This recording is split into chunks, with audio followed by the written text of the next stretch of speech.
Hi, good morning, everyone. It's so lovely to virtually meet you. My name is Yi Wei, and I serve as the Vice President of Impact Capital at IFF. And Chris? Yeah, hi, I'm Chris Ewell. I lead IFF's work in Michigan and Ohio. I'm based in the Detroit market. My journey to IFF has kind of been a winding one, but I started off, I was a commercial banker for about a decade, then pivoted and did impact investing work at the Skillman Foundation in Detroit. Went and worked at Quicken Loans for a while, leading up their community investment work, but then pivoted to IFF about 4 years ago, frankly, because I view IFF as one of the most dynamic community change platforms in the country. And as a matter of fact, when I was at Skillman, helped invest in starting IFF's office in Detroit. So very excited about the work we do. And I hope as Yi and I get through this presentation, you guys get excited as well.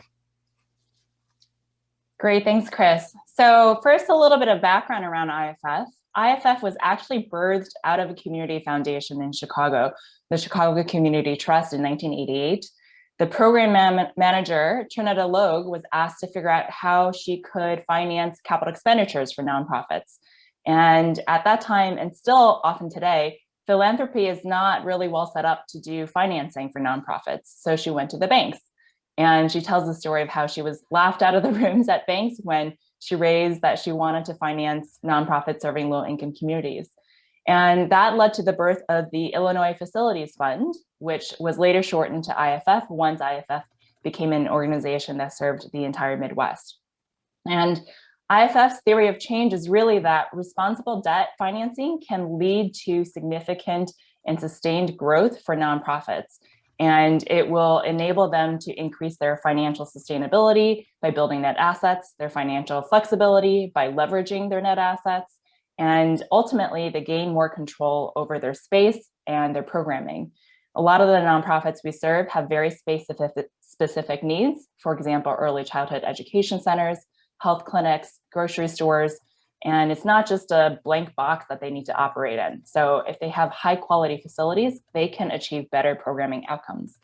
So IFF is really here to be a gap filler between the commercial bank sector and philanthropy.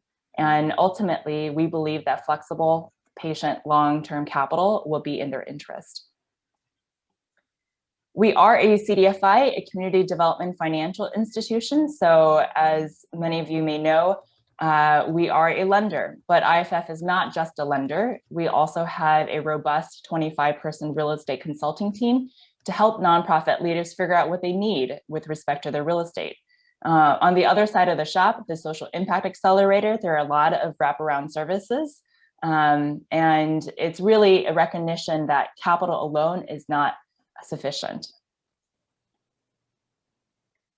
IFF has a pretty broad and growing footprint. We lend across 10 states in the Midwest. Our largest three sectors are affordable housing, education, and healthcare, but we will lend into any nonprofit sector that serves low income and special needs communities. Last year, we hit the $1 billion threshold in terms of the amount of capital we have deployed, and our balance sheet stands around $500 million. Chris, do you want to talk about why IFF Capital is unique? Yeah, so there's several things that make us unique. First and foremost, even though we do lend on real estate and fixed assets, we are a non-appraisal based lender. We feel that appraisals do kind of perpetuate systemic bias. They kind of become a de facto redlining tool because they prevent capital from going to the nonprofits in the neighborhoods and in the cities where they're needed most. And so we remove that, but we're still lenders and we're still smart lenders. So we look at other things. We look at their revenues, make sure we understand their cash flow dynamics, and as you mentioned, make sure we put responsible debt onto their balance sheets to help them grow. You can kind of see that as we look our investment record over the last 32 years has been pretty stellar, and as seen on there, we maintain very high ARIS ratings, one of 5 CDFIs in the country to kind of have that highest rating across all things that they measure. And I think the reason for that, there's a couple reasons for it. One, we do take quite a bit of risk in what we do, but I think we're smart about that risk. We have deeply embedded teams in the communities where we lend. We have partners like Ann Arbor Community Foundation and others, so that we try to get to know those markets. But also, if our customers hit some hiccups, we have a patient workout mindset and a solutions orientation. I think, again, that's played out over time. It's very important.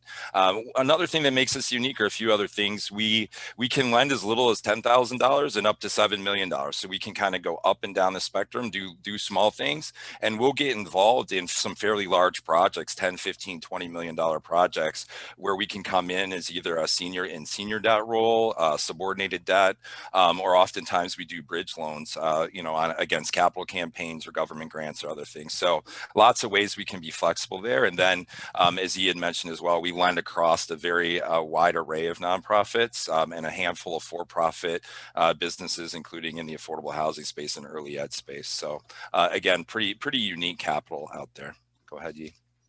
Thanks, Chris. And I just want to emphasize one of the points Chris made. So a lot of people are shocked to know that we are a commercial real estate lender that does not require appraisals. And we are pretty proud of the fact that we feel like we've stumbled upon a secret sauce. So despite this untraditional underwriting approach, we've maintained a really stellar financial standing. So ARIS is the S&P of CDFIs, and we have consistently maintained the highest rating for financial strength and impact over the last decade. And you can see here that we've consistently grown and our portfolio asset quality remains strong. Yeah, and to date in Michigan, you can see we've closed as of 2020, just over $90 million of loans. We've been here for just over 7 years, but we've been on kind of a growth trajectory. I consistently say our region is the growth engine for IFF. Our Detroit office is the second largest in our footprint. We're opening a Grand Rapids office this year.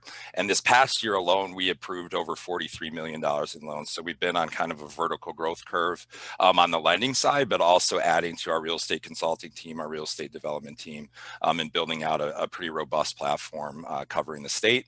To date, you can see on there, we've done 4 loans totaling just south of $2 million in Washtenaw County. I would say, we've had kind of more of a reactive stance to Washtenaw County, and what we're excited about with this investment from Ann Arbor Community Foundation and some of the partnerships that we're developing, we're excited to be much more proactive in thinking about how to get more capital on the street in Washtenaw County.